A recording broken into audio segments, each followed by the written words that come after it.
New Luna Fast Approval, yan yung pag-usapan natin sa video na to kasi napakabagong loan application. Kakalabas lang mga kautang noong January 7, 2026 dito sa Google Play Store. At sabi dito sa kanilang loan features mga kautang no, na meron siyang flexible credit limit up to 20,000 pesos. At 3 minutes lang, approve agad, pera daw agad. At yung napaka-intriga dito no, is zero hidden fees raw. Enjoy clear upfront rates with no service fees or surprise charges. So yan yung ililegit check natin kung talaga nga bang walang deductions, kung buo nga bang ma-receive kasi na-offeran ako dito ng 3,000 pesos. So mga kautang, hayaan nyo muna ako sa video na to na pag-usapan natin kung legit na nga ba yung sinasabi nila loan features dito na walang kaltas, kung buo ko nga bang na-receive yung 3,000 dito at kailan ko nga ba to babayaran at magkano yung ipapataw na interest rate sa loan application na to. Kaya patuloy lang sa panunood sa video na to. Welcome back mga kautang dito sa Usapang Utang dahil utang is life. At alam ko mga kautang na mahihirapan na talaga tayong makaalis dito sa larangan ng utang online. Pag nandito na tayo, kapag nakasubok ka na dito mga kautang, mahihirapan ka ng pumakawala. Ano bang term dito? Basta, mahirapan ka ng umalis dito. So, parang isip na natin, dito na talaga tayo uutang. Dito na talaga tayo kumakapit. Kaya ito ngayon, sa video na to, i-share ko sa inyo yung aking personal experience sa pag-apply dito kay SC Barrow. Mga kautang, si SC Barrow po is under po ng Wing of Integrity Lending Corporation. Meron itong 4.7 stars at 1K reviews dito sa Google Play Store. Yes, mga kautang, kaka-release lang ito. No? Kita nyo ngayon dito sa screen, kaka-release lang niya. At ito pong si Wing of Integrity Lending Corporation is nasa list po ng mga recorded online lending platforms. Ipa-flash ko ngayon dito sa screen. Pero kasama niya or mag-sisters company sila dito ni Benny. Sabi dito ha sa SEC registration, Wing of Integrity Lending Corporation doing business under the names and styles of Benny and SC Barrow. So mag-sisters company pala itong loan up na to.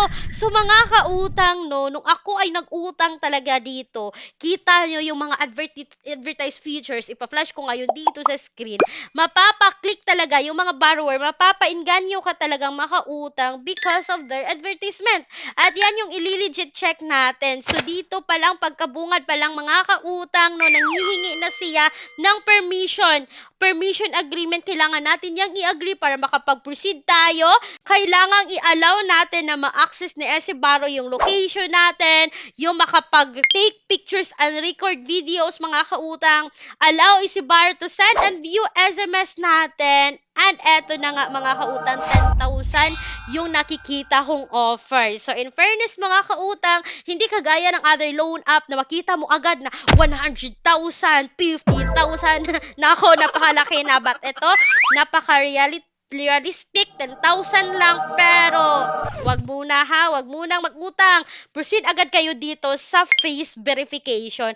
Alam nyo mga kautang, dito sa loan app na to, kakalabas lang niya, pero hindi na ako nagbigay ng personal info ko. Nako, nakakaloka. Bakit ganito?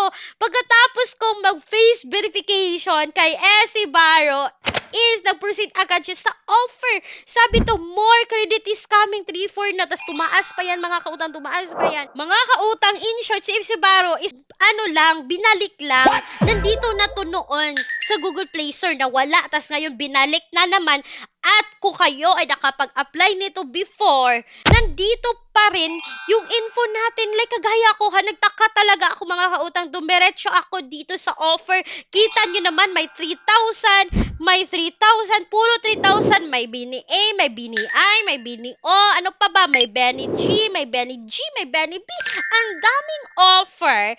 But dito ako nag-apply sa Benny A mga kautang. O isipin nyo, Easy Barrow, pero Bini yung offer. Nakakaloka. Si Baro yung loan up, pero Bini yung nagbigay ng offer. So, literal, magkasama sila, magka-sisters company sila. So, ano pa ba? Eto na. Proceed tayo sa loan details. Ito na mga kautang, may pa-installment pa. Ang loan up na to, no?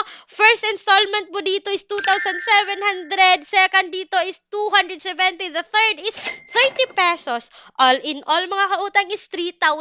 But wait, mga kautang, dapat marunong kayong mag-click at mag-click. Kasi pagka-click ko dito sa loan information, lumabas yung loan details. Loan details niyang interest is 450. Account management fee is 188 pesos. Nakakalokang. Platform service fee na 188. Risk fee another 188. And yung credit fee is 186 pesos. Mga kautang, all in all, ang i-deduct ni SC Barrow is 1,200. So, ibig sabihin, mga kautang, sa 3,000 na utang natin dito, yung marireceive na lang is 1,800. At yung pinaka-worst, babayaran mo ito in 7 days. Mga kautang, dapat marunong talaga tayong mag-click dito kasi tinatago nila. Dapat hulungkatin natin yung loan information, i-click natin yung management fee, mga kautang, para kita lahat ng details, para hindi tayo magsisi sa huli na 1,800 na lang pala yung ma-receive, babayaran ng 3,000 in 7 days. So, mga kautang, napaka-sinungaling. Masasabi kong napaka ng kanilang advertisement na hindi totoo talaga, na no hidden charges. Kasi ang laki naman talaga ng makakaltas. Ang laki. Okay lang sana sinasabi nila. Kasi sabi talaga nila dito, ha? Sabi talaga nila dito sa kanilang loot feature. Enjoy clear upfront rates with no service fees or surprise charges. Hindi ka masusurprise dito. Hindi ka masusurprise dito sa laki ng ikakaltas. Nako, big no-no this 2026 sa new loan app na to na nawala, nagbalik, at ngayon ay hindi pa rin okay. Hindi ko pa rin ma-recommend si Easy Barrow. So, mga kautang, sana'y nanood kayo hanggang dulo sa video na to. Kung approve man kayo dito, comment nyo na, share nyo na yung experience nyo para makasali rin kayo sa aking pa-daily Gcash giveaway. And ayan, ipa-flash ko na ang aking dalawang lucky winners sa video na to. So, mga kautang, congratulations. And speaking po sa mga alternatives natin, alam ko na ayaw nyo dito kay SC Barrow at hindi ko rin pwedeng i-recommend sa inyo. So, may mga magbibigay ako. So, magbibigay nila ako ng mga alternatives natin na loan app na okay, subok na at hindi kailangan install. Visit po the pinned comment section dito sa baba para makita nyo po yung mga listahan namin. And by the way, hindi yan sponsored, ha. Hindi ko pinopromote yung mga yan, but yan lamang po ay okay utangan. So, mga kautang, nasa sa inyo pa rin mga kamay ang desisyon kung umutang ba kayo dito sa mga utangan na nabanggit ko. But dito kay SC Barrow is big no-no. And speaking sa bank personal loan, nandito pa rin hanggang ngayon, nagpapautang pa rin ang bangko na to ng minimum of 20,000, maximum of 2 million pesos. And please take note, all applications submitted is subject for bank approval. Si bangko pa rin ang mag-decide kung kayo nga ba approve or decline dito. Once again, mga kautang, this is Clarice, ang inyong number 1 palautang. Dahil utang is life! Bye-bye mga kautang!